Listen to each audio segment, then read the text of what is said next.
Hello, အားလုံးပဲမင်္ဂလာပါ Cooking Therapy Channel မှာကြိုဆိုပါရစေ။ဒီနေ့မှာတော့ဗာကအားလုံးအလုပ်ပတ်ရက်လေးဆိုတော့အိမ်မှာလက်လက်ဆက်ဆက်ဘူးတိကျော်လေးနဲ့ရှယ်စားကောင်းတဲ့အချင်းရင်လေးလုပ်ပြသွားမှာဖြစ်ပါတယ်။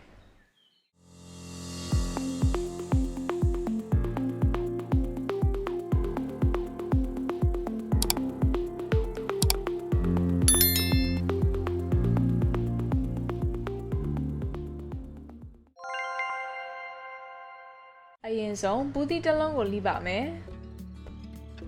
ဘူးတိလိတဲ့နေရာမှာအခွန်ကိုခွာစရာမလိုပါဘူးเนาะအခွန်ခွာရင်ဘူးတိကအကျော်ထဲမှာအရန်ပြော့သွားပါမယ်နောက်တစ်ချက်ကလိတဲ့အခါမှာအချောင်းအရန်မသေးပါနဲ့เนาะလက်တစ်စစ်လောက်ဆိုရပါပြီဒါမှသာအစားလုပ်ကောင်းတာပါနောက်ဒီဘူးတိအချောင်းလေးတွေကိုဂျုံမုတ်ဖြူပေးပါတယ်ဒါမှသာဘူးတိကအစိုတက်ပြောက်ပြီးကြော်လိုက်ရင်ကြကြကျွတ်မှာပါเนาะတချို့ကဆိုင်တွေမှာဆိုဘူးသီးကိုချောင်းအောင်တညလောက်လေတလက်ထားပေးပါတယ်။နောက်အကျော်မုတ်ဆက်ဖို့အတွက်ဆန်အစိမ်းမုတ်လိုပါတယ်။ရွှေကြည်မုတ်လိုပါတယ်။ဂျုံက100 gram လိုပါတယ်။အဲထဲကိုဆန်အစိမ်းမုတ်ထမင်းစားစွန်းတစ်စုံရွှေကြည်မုတ်ထမင်းစားစွန်းတစ်စုံbaking powder လက်ဖက်စွန်းတစ်စုံ baking soda လက်ဖက်စွန်း4ပုံတစ်ပုံဇာလက်ဖက်စွန်း3ပုံတစ်ပုံတကြားလက်ဖက်စွန်းတစ်စုံနောက်ရေခဲရေ 200ml ထည့်ပြီးအားလုံးကိုနှံအောင်မွေးပေးပါတယ်။ဒီလိုရေခဲရေနဲ့အနစ်ဖြောခြင်းအပြင်အကြော်ကိုပိုကျွတ်စေပါတယ်နော်။ဒီလိုခပ်ပြစ်ပြစ်အနစ်လေးဖြစ်လာပြီဆိုရင်ရပါပြီ။အနစ်ကအရန်ကျရင်ဘူးတိမှာကြော်တဲ့အခါကျရင်မကပ်ပါဘူးနော်။ကဲဒါဆိုကြော်ဖို့အတွက်အိုးထဲမှာစီပူပေးပါတယ်။မီးကိုအရန်မတင်ပါဘူးနော်။စီပူလာပြီဆိုရင်ဘူးတိလေးတွေကိုအနစ်ထဲမှာတစ်ခုချင်းစီကပ်ပြီးစီထဲထည့်ပါတယ်ဒီမှာအရေးကြီးတာကဘူးတိတွေအားလုံးကိုအနစ်ထဲတစ်ခါတည်းမထည့်ရပါဘူးเนาะဘူးတိတွေကအရည်တွေထွက်ပြီးအနစ်ကျဲသွားပါမယ်အကြော်လေးတွေကိုအဆက်မပြတ်လံပေးပါเนาะနှစ်ဖက်စလုံးညီညီလေးကျွတ်လာအောင်လုပ်ပါအစပိုင်းမှာမီးကိုအရန်မတင်ပါနဲ့เนาะအနေတော့ခက်အေးလေးနဲ့ပဲကြော်ပါတယ်နောက်ဆုံး10ခန်းကြီးမှာအကြော်တဲ့စီမဝင်အောင်မီးကိုတင်လိုက်ပါတယ်ဘူးတိကြော်လေးကနှစ်ဖက်စလုံးကျွတ်ပြီးရွှေရောင်လေးတန်းလာပြီးဆိုရင်ဆယ်လို့ရပါပြီเนาะ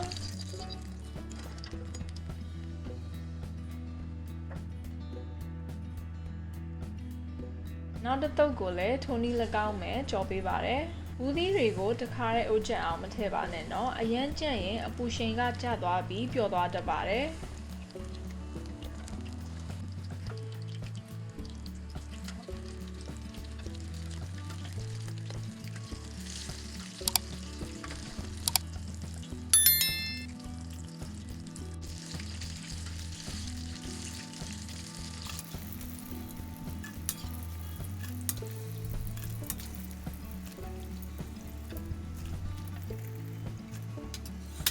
ဒါဆိုဘူးတိကျော်ကျွတ်ကျွတ်ရွရွလေးတွေရပါပြီ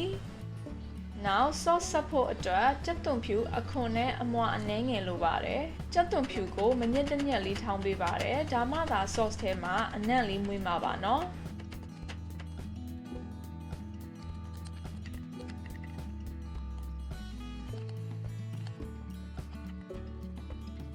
ဒီလောက်ညံ့ရင်ရပါပြီ။နောက်ဂျင်းအခွန်နွားပြီးအနှဲငယ်ပပလေးပါတယ်။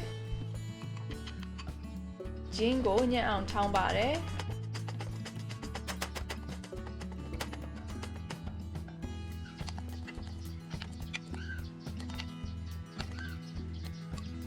ဒါဆိုဂျင်းလေးလဲရပါပြီနောက်နနံပင်အနှဲငယ်တေချာလေးဆေးပြီးအမြင့်ပါအပါဝင်လိပါတယ်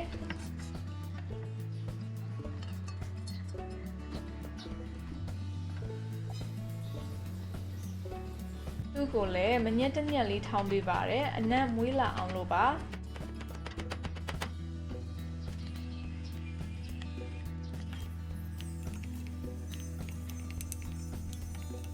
ဒါဆိုနနံပင်လေးလဲရပါပြီဒါကတော့မကြီးအနှစ်ပါမကြီးသီးကိုရင်နွေးနဲ့ပြစ်ပြစ်လေးဖြော်ရတာပါ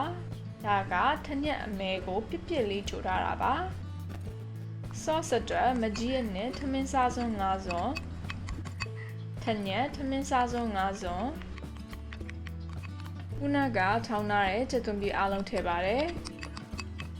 ခုနကထောင်းထားတဲ့ဂျင်းနည်းနည်းလေးယူထည့်ပါတယ်ခုနကထောင်းထားတဲ့နန်းနန်းပင်လည်းထည့်ပါတယ်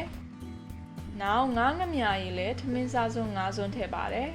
အချုံမုံလက်ဖက်စွန်းတစ်စွန်းထည့်ပါတယ်ငရုတ်သီးအလော်မုံထမင်းစားစွန်း2စွန်းထည့်ပါတယ်အားလုံးကိုတေချာလေးရောသွားအောင်မွေပါတယ်ဒီမှာကိုကြိုက်တဲ့အရာသာကိုမီးပြီးလိုသလိုထည့်ဖြော်လို့ရပါတယ်နော်ဒီ sauce လေးကချင်းငံဆက်လေးဆိုတော့အကြော်ရီတော်တော်များများနဲ့လိုက်ဖက်ပါတယ်နော်အဲ့ဒါဆိုအားလုံးစုံပြီဆိုရင်ပွဲပြင်လို့ရပါပြီဒီဘူးတိကျော်ကျွတ်ကျွတ်လေးကိုဆက်ထားတဲ့အချင်းရီလေးနဲ့အတူဆက်လက်ရွက်လေးတွေနဲ့တွဲဆိုင်အရင်လိုက်ဖက်ပါတယ်